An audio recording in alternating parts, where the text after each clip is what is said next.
Magandang hapon sa inyo mga bossing. Bali, ngayon po pala, pumasyal tayo sa isang farm sa Pulilan, Bulacan, dito po sa Peñabatan. Bali, pakilala ko nga pala sa inyo si Bossing Gilbert, ang owner po ng farm. Boss Gilbert, okay lang tayo. Saka nga pala si paring Marvin. Ayan. Bali, boss, may tanong lang tayo sa ating farm na to. Bali, paano ba tayo nagsimula, boss?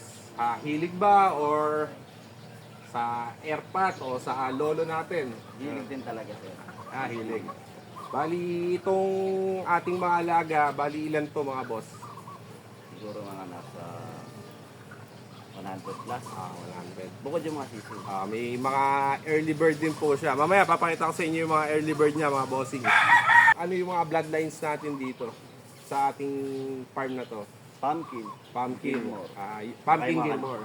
Bali, yun talaga yung Base. base bloodline mo dito sa ating farm na to. Kakanawayan. Kanawayon. Ayun, may mahihilig sa kanawayan dyan. Kanawayan hatch ba?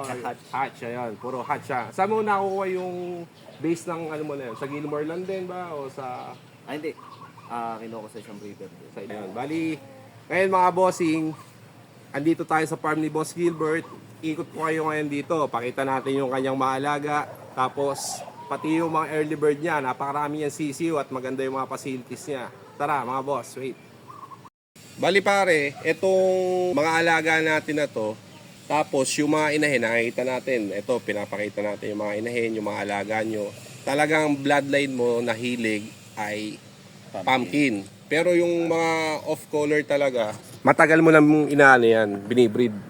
Sabay-sabay lang din sila. Kumuha din ako ng kanya-kanyang Rio, gano'n. Bali ilang taon ka na pare nagsimula mag-start na mag-alaga ng ganyan? Dati kasi, eto yung harap na to, napuno ko rito ng manok. Ang nangyayari sa akin, no, pare, puro Aalis ako nung madilim, uwilit ako, madilim na naman. Madilim na naman, ganun talaga. Pag nag-i-school siya, pag nag-i-school, yun ang tawag ng mga sabongero eh. Nag-i-schooling. Aalis daw siya ng umaga, maliwanag pa, uwi ng gabi. Madilim ulit. Madilim ulit. Para pala si Tapos boss... ngayon, nagsimula lang ako ulit, siguro last year. Last year. Ibig sabihin, yung diskarte natin na to sa mga hen natin para malaman ng mga ating mga bossing natin nanonood, lalo yung mga alapang ibang pamamaraan na alam kasi matagal ka na nagbi-breed din at napakarami niya talagang palabas. Makikita nyo, lalo early bird niya. Anong pamamaraan ginagawa mo? Paano bang mating ang paggawa mo? One day. Ang one day na paupo ka lang ba? Or Hindi, nakababad siya. Nakababad. Tapos palit kinabukasan. Bawat isang apat na babae. Okay. Iba naman kasi mga bossy ang ginagawa, lalo sa kilalang breeder, malalaki. 10 inahin, kaya daw ng isang kak or stags. Mas kasi ang mga bossing, yung mga kak kasi medyo humihina ang similya niyan. Kaya nagbabawa si Bossing Gilbert na 4 na hen lang or pullets. Kasi pag pulet to kak, humihina ang similya. Hindi nakakaya ni kak parami talaga. Kaya ang basehan mo pare talaga ay hanggang 4 lang. 4. Tapos Everyday isa. everyday Tas isa. palit-palit. Ayun, might. Salang ko na yun, 130. Mapisan ako ng 106. Ayun. Bali pare, yung sinabi mo na yun, 130 eggs ang napipisa sa'yo ay 100. Yung mortality ng eggs mo talagang napakaganda. Bali, share natin sa mga bossing natin kung ano yung ginagamit mo sa kanila, bakit ganun ang mortality ng eggs nila. Every morning, egg 1,000. Egg 1,000. Ayun. Saka sa tanghali, plain water lang sila. Plain. Tapos Hapon. hapon, Bitmen Pro. ayun. Kaya yun lang naman talaga ang tandem talaga mga bossing yung ano na yun. Kaya kung gusto nyo ng mas maraming itlog ay yung similya mas maganda, yung egg 1,000 talaga gamitin. Saka yung multivitamins natin na Bitmen Pro. Tapos, ito, ayan, napasilip ko na sa inyo yung mga stags niya at yung mga pullets niya at hen. Nasa ayos na facility. Sabi ko nga sa inyo mga bossing, kahit hindi ganun kalaki yung farm or backyard lang tayo, basta maayos, malinis, okay na tayo dyan. Number 1 talaga. Number 1. Ayan. Narinig nyo sinabi ni Boss Gilbert.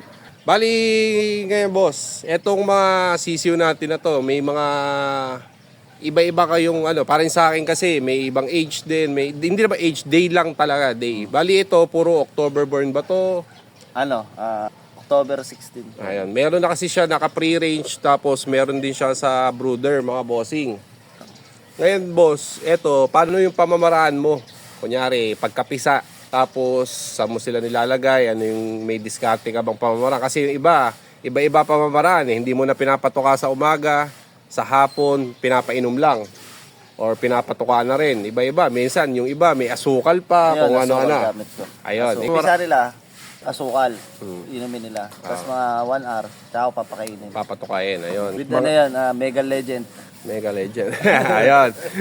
Yun yung pamamaraan ni boss sa kanyang Tapos mga doon lang sisiw. muna sila sa brooder. Ilang days ka mag-brooder tapos lipat sa range? Kasi 3 days muna silang dyaryo lang yung sahig. May hati kasi yung di ba? Yung May brooder ko. pasukan, may Dito, nilalagyan ko sila ng kusot. kusot. Tapos mga 3 weeks sila doon. Bababa ko na sa lupa pag kumpleto na nung 4 na bakuna.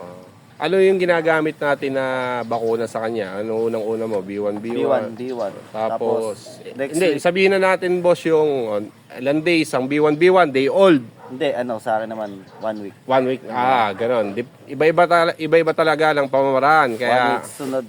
Next week, Lasota. next week, Lasota, Tapos yung 3rd week nila, Gumboro at saka Paul Pax. Gomboro sa Palpax, ayun. Yan kaya sabi ko na yan. Yun na yung talagang huling sa kailangan talaga yan, lalo na pag yung mga alaga mo marami, saka mahirap tamaan daw ng sakit kasi talagang yung panahon, yung inukol mong panahon, saka hindi lang panahon, gastos din sa ating mga alaga. Talagang sayang daw sabi ni Boss Gilbert. Bali, napasilip ko sa inyo na mga bossing yung mga kak niya, yung mga stags niya, yung mga hens niya, yung mga pullets niya, yung mga titi niya, bali andyan na lahat mga boss. Yung mga tips ni Boss Gilbert kung paano simula sa kiti hanggang sa paglaki, ay ganun lang ang pamamaraan niya. Bali, pag sa pre-range ka naman boss, ala ka naman ang ginagawa, multivitamins na lang din ang binibigay mo. Sa ating mga stags na to mga bossing, yung mga naka-cording nating stags, may binibigay ka bang multivitamins dyan or nag-inject ka ba or tablets? Ano ba? Tablet, Bitmen Pro tablet. Ayun, narinig nyo naman mga boss. Yun lang ang kanyang kaya yung mga alaga niya healthy, mapupula ang muka, magaganda, malayo sa sakit, saka ang importante na alagaan natin ng maayos. Bali, ganun lang mga boss, ang ginagawa ni Boss Gilbert. Katambal niya talaga yung battle cock sa kanyang farm. Kaya ganun lang mga boss. Bali mga bossing, nalibot ko na nga po pala kayo sa farm ni Boss Gilbert sa Double B Game Farm. Basta mga bossing, lagi yung tatandaan, sa battle cock, lagi kang lamang.